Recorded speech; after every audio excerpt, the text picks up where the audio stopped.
नमस्कार दोस्तों, हमारे यूट्यूब चैनल में एक बार फिर आपका स्वागत है। आज मैं आपके लिए मध्य प्रदेश शिक्षा भर्ती से संबंधित एक बहुत ही इंपॉर्टेंट जानकारी लेकर आया हूँ, जिसमें हम बहुत सारे ऐसे डाउट हैं स्टूडेंट के जिन पर हम बात करेंगे आज। और पूरी डिटेल में हम बात करेंगे कि क्या आपको प्रेफरेंस दिया जाएगा या नहीं दिया जाएगा, क्योंकि बहुत सारे कमेंट आते हैं कि सर मेरा बीएड किया हुआ है तो क्या मुझे चांस दिया जाएगा या नहीं दिया जाएगा, या मैंने डीएड किया है तो मुझे पहले प्रेफरेंस मिलेगा या बीएड वालों को मिलेगा। तो इन सब पर आज हम विथ प्रूफ सारी बात करेंगे। आपको मैं कुछ अपनी तरफ से नहीं बता रहा हूँ आपको कि कोई जानकारी मैं दे रहा हूँ। आपको जो भी सरकार ने गाइडलाइन जारी की है या जो भी विभाग ने जारी किया है उस पर आधारित मैं आपसे सारी बातें करूँगा। तो सबसे पहली बात तो ये है कि ये सवाल क्यों उठता है कि बीएड को प्रेफरेंस मिलेगा या डीएड को। तो आप जानते हैं कि जो पिछली भर्ती हुई थी उसमें बीएड वालों को एग्ज़ाम से बाहर कर दिया गया था, बीएड वालों को प्रेफरेंस नहीं मिला था। क्लियर है। तो अब एक्चुअली में जो परीक्षा है आपकी प्रारंभिक भर्ती परीक्षा है, जो प्रारंभिक शिक्षक परीक्षा, ये बीएड वालों के लिए नहीं है। सिंपल सी बात है, बीएड वालों के लिए नहीं है। तो यहाँ से सवाल उठने का बिल्कुल बनता है कि ये बीएड वालों के लिए जब नहीं है तो फिर ऐसा क्यों, कि बीएड वाले क्यों दे रहे हैं, उनको मान्यता क्यों दी जा रही है इसमें। और अभी एक और केस हुआ है हाल ही में रीट का राजस्थान में। तो वहाँ पर उनने रीट वालों ने क्या किया है कि बीएड वालों को एग्ज़ाम से बाहर कर दिया। तो वहाँ पर भी जो लोग एग्ज़ाम देने आ रहे हैं राजस्थान के, तो वो भी कमेंट कर रहे हैं कि सर मैंने बीएड किया है तो क्या होगा। उनको भी डर है कि सर ऐसा ना हो कहीं बाहर हो जाएं, क्योंकि वहाँ पर केस जो है वो सुप्रीम कोर्ट तक पहुँच चुका है। अब सुप्रीम कोर्ट क्या जजमेंट देगा इस पर आगे बात होगी। तो यहाँ पर उनको ये डाउट बना हुआ है अभी भी कि क्या होगा, भर्ती में उनको चांस मिलेगा या नहीं मिलेगा, या जो पिछली आपकी 11-12 की भर्ती हुई थी वैसे ही होगा। 11-12 की भर्ती में जैसा कि उनको चांस नहीं दिया गया था, तो उस आधार पर भी बहुत से लोग पूछते हैं कि सर उस टाइम चांस नहीं मिला था तो क्या इस टाइम मिलेगा या नहीं मिलेगा। तो जैसा कि आपका ये सामने आप देख रहे हैं, ये आपका नोटिफिकेशन है, जो एग्ज़ाम का नोटिफिकेशन आया था। तो इसके आधार पर हम सारी चीज़ें बात करेंगे कि किसको चांस दिया जाएगा या नहीं दिया जाएगा। अब यहाँ पर हम बात करते हैं जो आपकी पात्रता परीक्षा संबंधी विभागीय नियम है। विभाग ने जो पात्रता के संबंध में नियम जारी किए हैं उनके बारे में हम बात करते हैं। तो जैसा कि पिछले बार जो एग्ज़ाम हुआ था संविदा वर्ग 3 का, उसमें प्रेफरेंस नहीं मिला था, लेकिन उसके बाद उस नियम में बदलाव किया गया है और बीएड वालों को भी प्रेफरेंस दिया जा रहा है। अब ये किस आधार पर दिया जाएगा इस पर हम बात करते हैं। अब यहाँ पर देखें आप, कम से कम 50 अंकों के साथ हायर सेकेंडरी अथवा समकक्ष तथा प्रारंभिक शिक्षा में 2 वर्ष का डिप्लोमा या उसके समकक्ष होना चाहिए। क्लियर है। तो सिंपल सी बात है, डीएड वालों के लिए कोई दिक्कत नहीं है। यहाँ पर डाउट है तो बीएड वालों के लिए।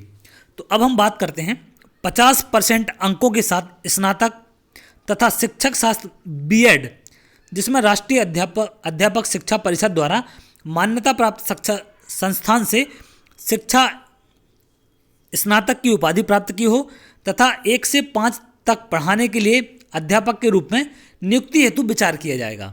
मतलब उनकी नियुक्ति करना है या नहीं करना है इस पर विचार किया जाएगा।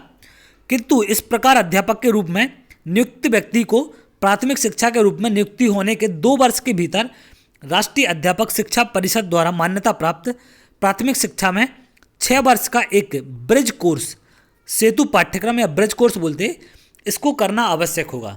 मतलब अगर उनको भर्ती में शामिल कर लिया जाता है तो सिंपल सी बात है, अगर इनने गाइडलाइन जारी की है, ब्रिज कोर्स की व्यवस्था की गई है, तो 100% यहाँ से उनको एग्ज़ाम में शामिल किया जाएगा और उनको इसमें मौका ज़रूर दिया जाएगा। 100% उनका सिलेक्शन यहाँ से होगा अगर उनके मार्क्स इसके कट ऑफ के ऊपर हैं तो।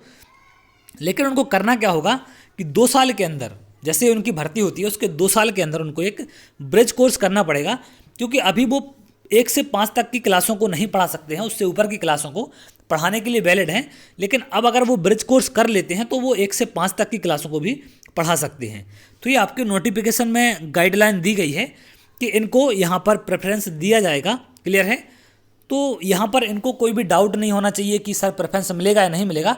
हाँ, इसमें लिखा गया है कि विचार किया जाएगा, लेकिन सिंपल सी बात है, आप जानते हैं चुनावी माहौल है, तो यहाँ पर इतना तो अब नहीं होने वाला है, क्योंकि नियम ये सब जगह चेंज हो रहे हैं। दिल्ली में भी ये नियम चेंज हो गया है, वहाँ पर भी बीएड वालों को प्रेफरेंस दिया जा रहा है। तो ये धीरे धीरे करके सब जगह जो आपकी शिक्षा नीति है उसमें बदलाव हो रहे हैं और इनको प्रेफरेंस दिया जाने लगा है अब। तो अब यहाँ से लोगों को ये भी डाउट है कि सर इससे अच्छा तो हम बीएड ही कर लेते, क्योंकि बीएड करने के बाद तो हम सभी दे पाते, वर्ग 1, वर्ग 2, वर्ग 3, लेकिन हमने डीएड किया तो उसका मतलब क्या। तो अब ये तो गवर्नमेंट की नीति है, उसमें हम कुछ नहीं कर सकते हैं। तो उनने यहाँ पर प्रेफरेंस दिया है। तो जिनको भी डाउट है तो सिंपल सी बात है, आप डाउट अपना क्लियर रखें, आपको प्रेफरेंस दिया जाएगा, कोई दिक्कत नहीं होने वाली है। अब इसमें ये लिखा है कि विचार किया जाएगा, तो इसमें संशय में आप लोग हैं कि विचार किया जाएगा या नहीं किया जाएगा। बिल्कुल यहाँ से चांस मिलेगा आपको, तो कोई भी यहाँ पर परेशान होने की दिक्कत नहीं है। अब बहुत से लोग ये हैं कि जिनको पता नहीं है अभी कि जो परसेंटेज मार्क्स हैं वो कितने कम से कम लाने हैं, जो कमेंट करते हैं कि सर इतना मार्क्स है तो क्या क्वालिफाई हुआ या नहीं हुआ। तो सिंपल सी बात है, बहुत सारे लोग इसको जानते हैं। अनुसूचित जाति, जनजाति, अन्य पिछड़ा वर्ग और दिव्यांग व्यक्ति जो भी हैं उनको 50% अंक मतलब 75 नंबर लाना अनिवार्य है। अगर 75 नंबर उनके हैं तो वो यहाँ से क्वालिफाई माने जाएंगे। और जो अन्य हैं उनके लिए कितना लाना है, 60% लेकर आना, मतलब 90 मार्क्स से लेकर आने, तो वो क्वालिफाई माने जाएंगे। अब देखिए ये आपके हो सकते हैं 72 मार्क्स हों, तो नॉर्मलाइजेशन में भी आपके मार्क्स बढ़कर आप क्वालिफाई हो सकते हैं। तो अभी उम्मीद ना हारें, आपका अभी नॉर्मलाइजेशन बाकी है, तो वहाँ से भी आपको एक चांस मिल सकता है, क्योंकि आपके मार्क्स वहाँ पर बढ़ सकते हैं। या आपके मार्क्स 110 115 के आसपास हैं, तो आप डाउट में हैं, जनरल से आपको लग रहा है कुछ और मार्क्स होने चाहिए, तो बिल्कुल यहाँ से संभावना हो सकती है कि मार्क्स नॉर्मलाइजेशन में बढ़ जाएँ। वो कंडीशन है, दोनों हैं, बढ़ भी सकते हो कम भी हो सकते हैं, ये डिपेंड करता है कि शिफ्ट का लेवल क्या है। क्लियर है।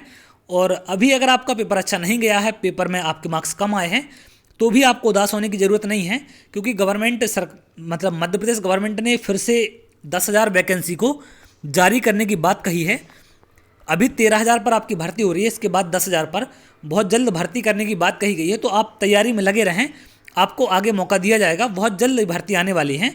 तो आप निराश ना हो, आपकी पेपर बिगड़ गया किसी कारणवश तो आप बिल्कुल तैयारी कर सकते हैं, वो कंटिन्यू बना के रखें। तो ये छोटी सी जानकारी थी आपके लिए, जो कमेंट आ रहे थे आपके बार बार, उन सब के संबंध में।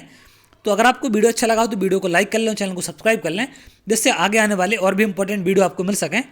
तो चलिए बहुत जल्द अगली वीडियो मिलेंगे, तब तक के लिए बहुत बहुत धन्यवाद।